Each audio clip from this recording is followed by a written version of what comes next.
प्यारे बच्चों और दोस्तों, एक बार फिर से आप लोगों के सामने मैथ की बहुत ही इंपॉर्टेंट और शानदार वीडियो लेकर हर बार की तरह इस वीडियो में भी हम लोग टॉप 10 क्वेश्चन को सॉल्व करने वाले हैं। और ये जो आपके टॉप 10 है ना, ये मैथ के बहुत ही इंपॉर्टेंट क्वेश्चन है दोस्तों। अगर आप रेलवे से related group D, NTPC, RPF की तैयारी करें तो ये वीडियो आप लोगों के लिए जबरदस्त और धमाकेदार होने वाले। तो चलिए देरी न करते स्टार्ट करते हैं अपने पहले क्वेश्चन। देखिए इसी टाइप के क्वेश्चन ही आपके रेलवे के एग्जाम में पूछता है।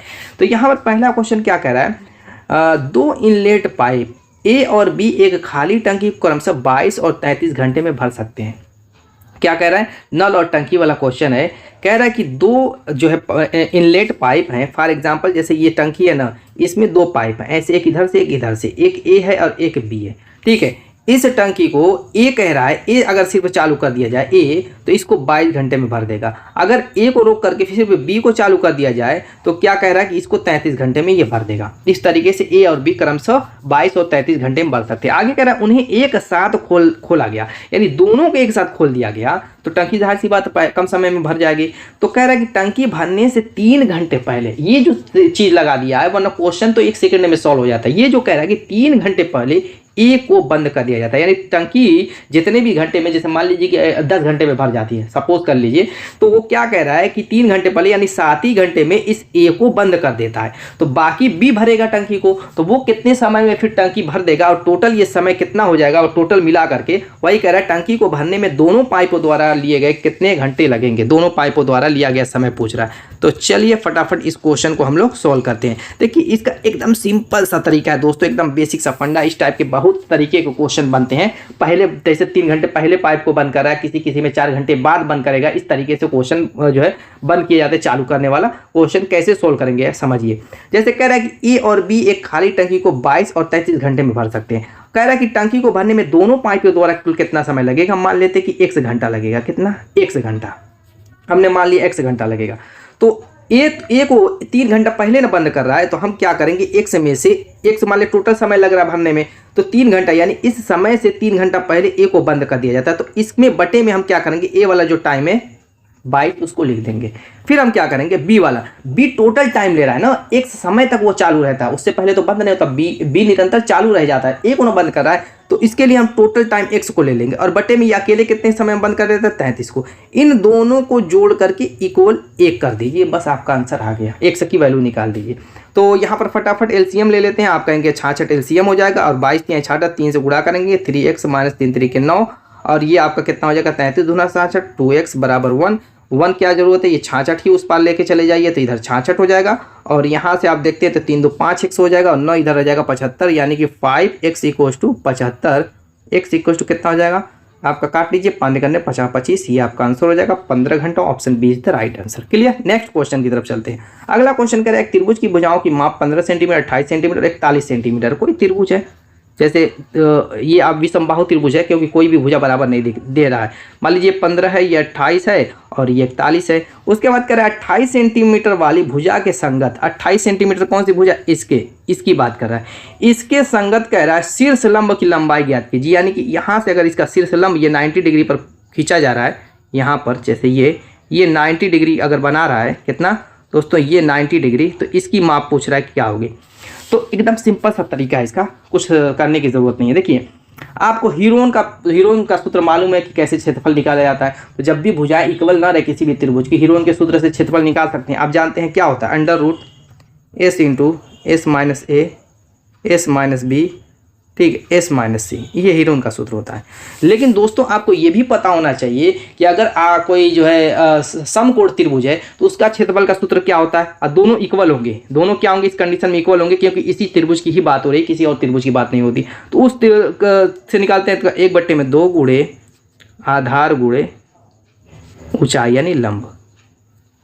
ठीक है, अब ये मान किसका पूछ रहा है, इस लंब का मान पूछ रहा है, इसी आधार के सापेक्ष में। इस आधार की वैल्यू क्या है, 28 वाले आधार, यानी कि इस आधार की जगह हम 28 रखेंगे। अब s की वैल्यू निकालने के लिए क्या करेंगे, इन तीनों भुजाओं का योग बटे में 2 कर देंगे, तो 15 सेंटीमीटर और 41 सेंटीमीटर हो जाएगा आपका 15 56, 56 28 84, 84 का आधा 42, यानी s की वैल्यू आ गई 42। यहाँ पर रख दीजिए 42। ठीक है, S - A यानी 42 - 15 कितना हो जाएगा, आप कहेंगे 27 गुणे S - B यानी 42 - 28 कितना हो जाएगा, आप कहेंगे कि ये 2 हो गया और ये 14, और S - C यानी 42 - 41 1 हो जाएगा। ये बराबर है 1/2 गुणे 28। 28 को काट दीजिए तो 2 से काटेंगे, यहाँ से 2 से काट दीजिए तो 14 बार जाएगा। 14 गुणे लंब, इसी लंब की लंबाई निकाल देनी है, बस ये बैलेंस करके निकालना था, कुछ करने की जरूरत नहीं है। यहाँ पर आप देख लीजिए फैक्टर में तोड़ दीजिए, ये आपका 7 हो जाएगा, 7 छक्के 42 यानी 2 गुणे 3, 7 गुणे 2 गुणे 3 हो जाएगा, और ये 9 गुणे 3 हो जाएगा, और ये आपका 14, 7 गुणे 2 हो जाएगा, एक की कोई मतलब ही नहीं है। तो 7 2 ठो बन गया, एक बाहर आ जाएगा। इसी तरीके से 2 2 ठो बन गया, एक बाहर आ जाएगा, ठीक है। 3 2 ठो बन गया, एक बाहर आ जाएगा, और 9 बाहर आएगा तो 3 ही बन जाएगा, और ये बराबर है 14 गुणे लंब के। हमें लंब का मान निकालना है, तो 14 से ये 7 दूना 14 कट जाएगा, 3 3 9, यानी लंब का मान क्या हो जाएगा 9। हो चुका आपका आंसर, ऑप्शन देखिए D is the right answer. Next question की तरफ चलते हैं। अगला क्वेश्चन करें, यदि 3a + 4b = 2, ab बराबर 1/36, तो 27a³ + 64b³ का मान क्या होगा। बस सिंपल सा सूत्र अगर आपको याद है a³ + b³ तो मामला सेट हो जाएगा। हमें करना क्या, इसी को उठा लेना है। क्या करना है, 3a + 4b के दोनों तरफ का क्यूब कर देना है। क्या करेंगे, दोनों तरफ का क्यूब कर देंगे। क्लियर, चलिए कर देते हैं। अब a + b के होल के क्यूब का भी सूत्र याद होना चाहिए। मान लीजिए कि ये भी सूत्र होता है, एक सूत्र होता है a + b के होल का क्यूब, ये भी सूत्र होता है, आपको पता होना चाहिए। क्या होता है, a का क्यूब यानी 3a, मैं डायरेक्ट लिखते जाऊंगा, a की जगह क्या है 3a, तो 3a का क्यूब करेंगे 3 3 9 27a³ हो जाएगा। क्लियर, प्लस 4b का क्यूब 4 चौको 16 चौको 64 b का क्यूब हो जाएगा, प्लस 3ab होता है तो a की जगह 3 3 ये ऑलरेडी ही है, 4 3 12, और ये 3 12 3 36 हो जाएगा, 36ab, और कोष्टक में a + b यानी कि 3a + 4b। डायरेक्ट मैंने a + b के होल के क्यूब का सूत्र यहाँ पे अप्लाई कर दिया, ठीक है। बराबर आपका कितना हो जाएगा, 2 दूना के 4 दूना के 8 हो जाएगा। अब जो वैल्यू दी हुई है यहाँ से उठा करके रख दीजिए, मान निकालना है इतने का। इन सब की वैल्यू दी हुई है, देखिए 3a + 4b बराबर क्या दिया हुआ है, 2 दिया हुआ, तो इसकी जगह हम 2 रख देंगे।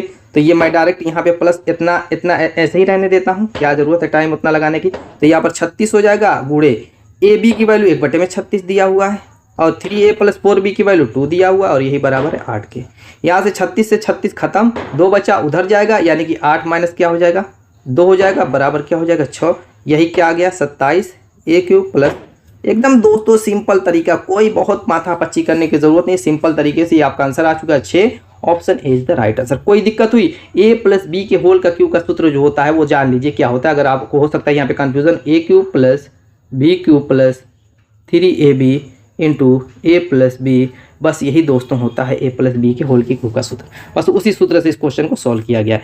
नेक्स्ट क्वेश्चन की तरफ चलते हैं। अगला क्वेश्चन करें, 5 संख्याओं का अनुपात 1 2 3 4 5 है और उनका योग 30 है। दूसरी संख्या और पांचवी संख्या का योग इनमें से किसके बराबर होगा। एकदम सिंपल सा क्वेश्चन है, ये भी बहुत हार्ड नहीं, एनटीपीसी को एग्जाम में पूछा हुआ। कैसे निकालते हैं, किसी भी संख्या का अगर रेशियो दे दिया जाए, वो कितनी भी संख्या हो, सबका अगर रेशियो दिया, उनका योग दिया हुआ, किसी भी संख्या का फिर मान पूछे तो आप कैसे सेकेंडों में निकालेंगे वो समझिए। जैसे 1 2 3 4 और 5, 5 संख्या को रेशियो दिया, किसकी दूसरी और पांचवी संख्या को पूछ रहा है ना, दूसरी और पांचवी संख्या का योग पूछ रहा है। इनका योग दिया हुआ है 30। हमें करना क्या है, दूसरी संख्या निकालने के लिए सबसे पहले हम अनुपातिक योग निकालेंगे, यानी सभी का योग 1 2 3 3 6 4 10 5 15, अनुपातिक योग 15 आ गया। हम अब करेंगे क्या, दूसरी संख्या का मान निकालना है तो उसको उठाएंगे, उसके रेशियो को 2, अब बट्टे में जो अनुपातिक योग आया 5 लिखेंगे, और गुणे जो टोटल योग दिया उसका गुणा कर देंगे, 15 दूना 30, यानी दूसरी संख्या 4 आ गई। इसी तरीके से पांचवी संख्या आप निकालनी है, तभी तो दोनों का योग निकालेंगे, तो हम पांचवी संख्या का रेशियो 5 लिखेंगे, बटे में 2 अनुपातिक योग गुणे टोटल जो संख्या का योग दिया वो लिखेंगे। तो ये 2 से कटेगा, 5 दूना 10, दोनों का योग पूछा तो 10 4 14, ये आपका आंसर हो चुका। Option B is the right answer. Next question की तरफ चलते हैं। अगला क्वेश्चन करें, 250 से 1000 तक की कितनी संख्याएं 5 6 7 से पूर्ण रूप से विभाज्य हो जाएंगी। देखिए, जब भी किन्हीं संख्याओं को पूर्ण रूप से विभाजित करने के लिए कहे और छोटी छोटी संख्याओं कई रूप में तोड़ दे तो उनका एलसीएम निकाल लीजिए। सिंपल से यही तरीका होता है। एलसीएम 5 6 7 का निकालेंगे तो आपको पता होना चाहिए, देखिए ये सारी संख्या ऐसी है जो एक दूसरे में कॉमन कुछ दिख नहीं रहा। जब एक दूसरे में उसमें कुछ कॉमन ना दिखे तो डायरेक्ट उन सभी का आपस में गुणा कर दीजिए, वही उनका एलसीएम हो जाएगा, यानी कितना हो जाएगा 210। अब यहाँ पर कह रहे हैं कि 250 और 1000 के बीच में, 1000 के बीच में कितनी संख्या जो इनसे पूर्णतः विभाज्य होगी, यानी जो संख्या 210 से कटेगी वो 5 6 7 से क्या करेंगी, कटेंगी हर हाल में। तो यहाँ पर 210, देखिए 210 का कितनी बार 250 और 1000 के बीच में कह रहा है, तो 210 संख्या ऐसी है जो 50 से कम है, 250 से कम है, तो हर हाल में इसका पहाड़ा आगे बढ़ना पड़ेगा, एकम में एकम नहीं हो 2 होगा, तो 2 का करेंगे तो आपका कहेंगे 420। 420 संख्या ऐसी है जो क्या करेगी, कटेगी। इसके बाद अब तीसरी बार पहाड़ा पढ़ेंगे, 3 से करेंगे तो 0, 3 एक करने 3, 3 दूना 630 भी कटेगी। फिर 4 से करके देख लीजिए, 4 0 0, 4 एक करने 4, 4 दूना के 840 कटेगी। फिर आगे जाएंगे तो 1000 से ज्यादा हो जाएगा। 250 और 1000 के बीच की बात ना कर रहा है तो 420, 630 और 840 तीन ही ऐसी संख्या मिल रही है जो कि क्या करेगी, 5 6 7 यानी उसके एलसीएम 210 से कटेंगी तो 5 6 7 से भी हर हाल में कटेंगी। तो option D is the right answer, तीन ही संख्या मिली है। ठीक है, नेक्स्ट क्वेश्चन की तरफ चलते हैं। अगला क्वेश्चन कह रहा है कि 16 पर 7 पावर, 27 पर 6 पावर, 5 पर 9 पावर के गुणनफल का कुल अभाज्य गुणनखंड ज्ञात कीजिए। कुल अभाज्य, पहले तो हमें अभाज्य समझना पड़ेगा कि अभाज्य होता क्या है, तब ना निकालेंगे। देखिए वे संख्याएं 2 3 5 7 11 13 17 19 डॉट डॉट डॉट, ये संख्याएं जो खुद से कटें और 1 से कटें वे संख्या अभाज्य संख्या कहलाती है। जैसे 2 देखिए या तो 1 से कटेगी या 2 से, 3 देखिए 3 से कटेगी या 1 से, 5 देखिए 1 से कटेगी या 5 से, 7 देखिए 1 से कटेगी या 7 से, 11 ऐसी संख्याएं जो खुद से कटें या 1 से कटे अभाज्य संख्याएं कहलाती हैं। तो जब ये संख्या दी रहेगी, ये जो आपका गुणनखंड के रूप में, गुणनफल के रूप में दी हुई संख्याएं, उस पर कितनी भी पावर है उससे कोई फर्क नहीं पड़ता। ठीक है, तो पहले उनको हम प्राइम नंबर में तोड़ेंगे। जैसे 16 है ना, 16 को हम प्राइम नंबर में कैसे तोड़ सकते हैं, 2 के फॉर्म में तोड़ सकते हैं, क्योंकि 2 का स्क्वायर या क्यूब के फॉर्म में करेंगे या 4 पावर के फॉर्म में करेंगे तभी 16 बनेगा। तो हम देख लेंगे वो किसके रूप में तोड़ सकता है, किस प्राइम नंबर के। आप कहेंगे 2 के रूप में, तो 2 दूना के 4 दूना 8 दूना 16, आप कहेंगे 2 पर 4 पावर के रूप में टूटेगा 16 और उस पर ऑलरेडी 7 पावर है, ये है गुणा।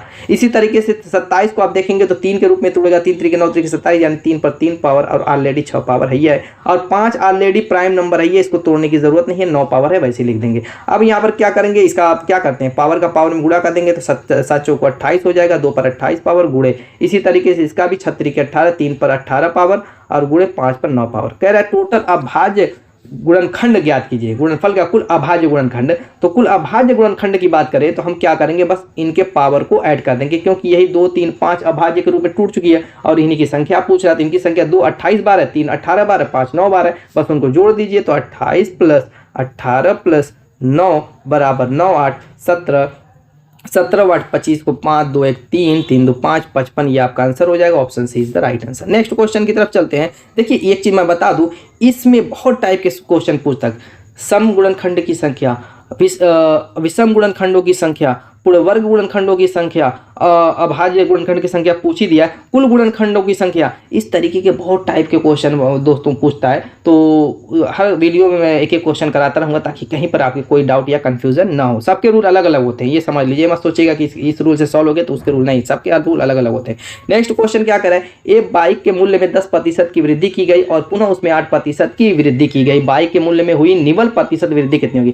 क्रमागत वाला है, कोई दिक्कत की बात नहीं है, बस सूत्र लगा दीजिए। क्या करेंगे सूत्र, कहेंगे x% plus y% plus x गुणे y% बटे में आपका 100 या ये प्रतिशत खत्म कीजिए और डायरेक्ट टोटल में प्रतिशत लगा दीजिए, ये सूत्र होता है, बस लगा दीजिए। इसमें क्या होता है ना कि वृद्धि और कमी दोनों होती है। जब वृद्धि दी रहेगी तो वो प्लस माना जाता है। जैसे मान लीजिए अगर 10 वृद्धि दी होती और 8 कमी दी होती तो 10 को प्लस लिया जाता, 8 को माइनस लिया जाता। इस चीज़ पे ध्यान दीजिएगा। और टोटल जब वैल्यू प्लस में आ गई तो समझ लीजिए वृद्धि हो गया, प्रॉफिट हो गया। अगर टोटल वैल्यू ये सोल्व करने के बाद अगर माइनस में आ गई तो समझिए लॉस हो गया या कमी हो गई। तो इस तरीके से इस टाइप के क्वेश्चन को सोल्व किया तो उसी हिसाब से आंसर को देखा जाता है। ठीक है, तो चलिए फटाफट, ऐसा होता है ना कि क्या बच्चे कंफ्यूज कैसे करते हैं। देखिए 17 आ जाता है, मान लीजिए 17 आपका आंसर आ गया तो 17 दिया रहेगा कि 17 वृद्धि, ऑप्शन में 17% वृद्धि 17% कमी।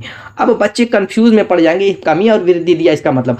दोस्तों अगर आपका आंसर माइनस में आया तो समझिए कमी, पॉजिटिव में आया तो वृद्धि, यानी पॉजिटिव का मतलब कुछ भी ना चिन्ह आए तो पॉजिटिव ही माना जाता है। चलिए इसको लगा लेते हैं। कह रहा है कि पहले 10% की वृद्धि हुई, फिर 8% की वृद्धि हुई और उसके बाद क्या कह रहा है, उसके बाद इसको सोल्व कीजिए। टोटल बाई के मूल्य में हुई निवल प्रतिशत वृद्धि यानी कुल क्रमागत वृद्धि जो हुई है तो 10 गुणे 8 बटे में 100%, बस खटाखट कर लीजिए। यहाँ पे हो गया आपका, ये काट दीजिए 10 बार और ये आपका हो गया 10 और 18, 18 का मतलब हो जाएगा ये आपका कितना हो जाएगा, अगर एलसीएम लेते हैं तो आप कहेंगे 180 प्लस 8 बटे में 10। ठीक, ये आपका हो जाएगा 188 बटे में 10 का मतलब 18.8%। देखिए कहाँ है, option C is the right answer. Clear. Next question, अगला क्वेश्चन बहुत ही शानदार है, कंपाउंड इंटरेस्ट का, थोड़ा सा अलग अलग क्वेश्चन दिखा इसलिए मैं लेकर के आया हूँ। थोड़ा सा कैलकुलेशन की स्पीड अगर आपकी अच्छी है तो इस क्वेश्चन को आप सॉल्व कर लेंगे कम से कम समय में। मैं कहूँगा कि 1 मिनट मान के चलिए, कम से कम 1 मिनट लगेगा, लेकिन स्पीड अच्छी होनी चाहिए। क्या कह रहा है कि 20,609 की धनराशि को ए और बी के बीच में इस तरह विभाजित करें कि 3% वार्षिक चक्रवृद्धि ब्याज की दर से 7 वर्ष के बाद ए को प्राप्त मिश्र धन रुपया में समान दर से 9 वर्ष बाद बी को प्राप्त मिश्र धन रुपया में के बराबर हो। यानी कहने का मतलब अगर 3% वार्षिक चक्रवृद्धि ब्याज को 7 वर्ष में ए का मिश्र धन अगर A1 है, ठीक है, वो बराबर होगा बी का मिश्र धन जो कि 9 वर्ष के समान दर में प्राप्त होगा। अगर बी का मिश्र धन हम मान लेते हैं A2। तो चलिए फटाफट मिश्र धन वाला लगा लेते हैं सूत्र। तो आप जानते हैं कि मिश्र धन क्या होता है, P × 1 + R बटे में 100⁻n, यही सूत्र होता है, यही होता है ना मिश्र धन का। और ये बराबर है, इसको मान लेते हैं क्या, इसमें रेट इक्वल है, N1 मान लीजिए और इसको P1 मान लीजिए, इस वाले को P2 मान लीजिए और 1 प्लस रेट तो रेट अलग अलग है, नहीं रेट तो इक्वल है दोनों में, R बटे में 100, समय और मूलधन अलग अलग होगा। चलिए इस तरीके से। तो कह रहा है कि यदि ब्याज की गणना वार्षिक चक्रवृद्धि आधार पर की जाती है, यानी कि ब्याज की गणना वार्षिक रूप से की गई हो, तो अब इसमें करना क्या, देखिए अगर हम मान लेते हैं कि टोटल क्या हो अमाउंट x मिल रहा, किसको a को, a का x हो तो इसका कितना हो जाएगा, b का टोटल कितना है धनराशि, आप कहेंगे 20,609 रुपया है।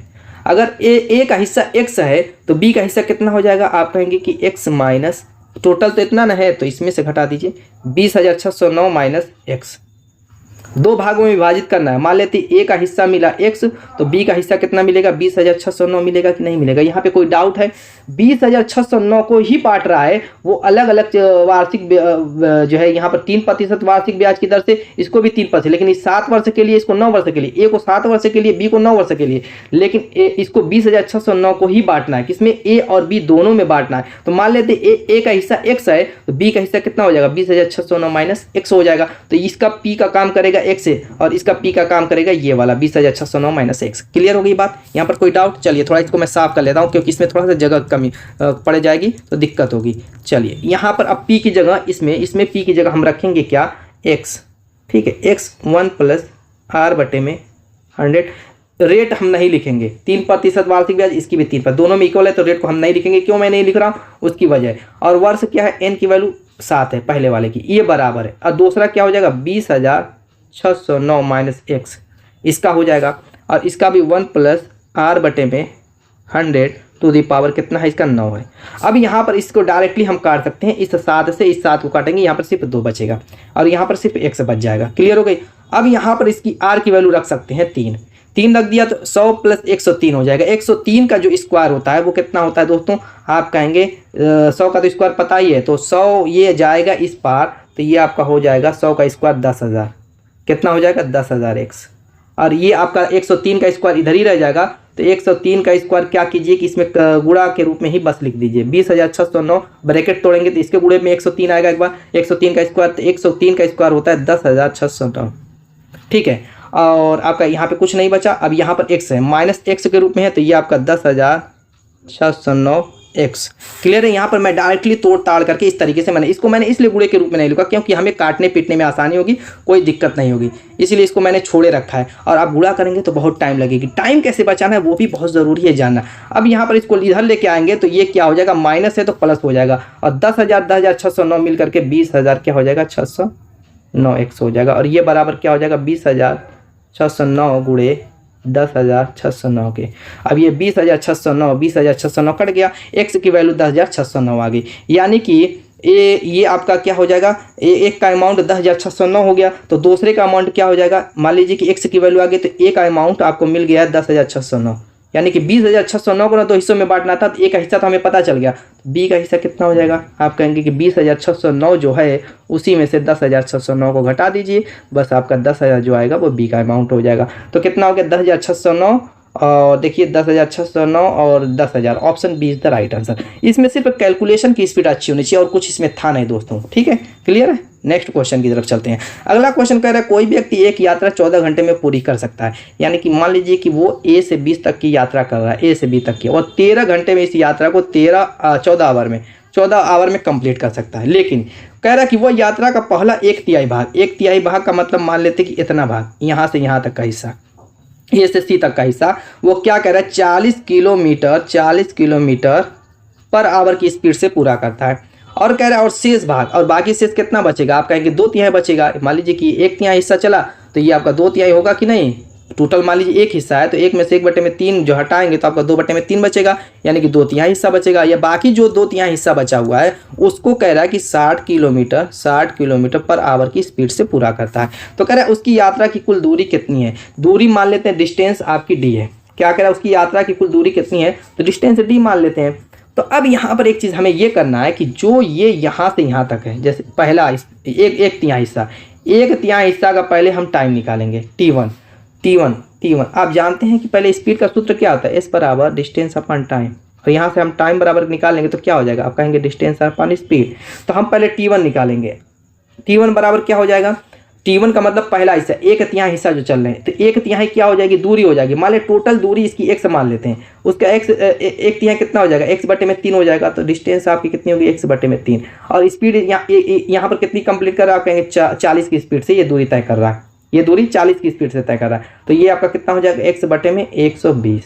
ठीक है, ये आपका घंटा आवर लिख लीजिए। उसके बाद T2 निकालेंगे, दूसरी जो 2/3 कर रहा है, 2/3 का मतलब 2x/3 बटे में वो कितनी स्पीड है, आप कहेंगे 60 है।